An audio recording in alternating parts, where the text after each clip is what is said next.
Mana 8.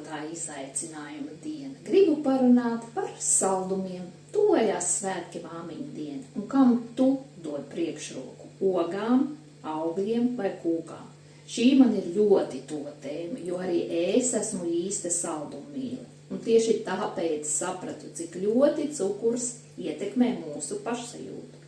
Cukurs dod īstu enerģijas pacēlumu, bet pēc tam nāk nogurums, izsalkums un vēl lielāka vēlme pēc saldumiem. Tas ietekmē ne tikai svaru, bet arī ādu, locītavas, miegu un mūsu enerģiju ikdienā. Nevelti teikts, ka cukurs rada pieradumu, dažreiz pat spēcīgāks nekā dažas atkarības. Jo vairāk ēdam, jo vairāk organisms prasa vēl.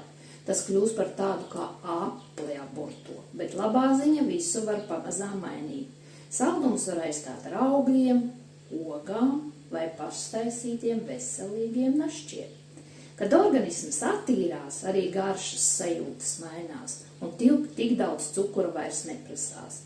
Un zini, es neesmu par aizliegumiem. Svētkos, ceļojumos vai atvaļinājumā arī es sev atļauju kādu kārumu.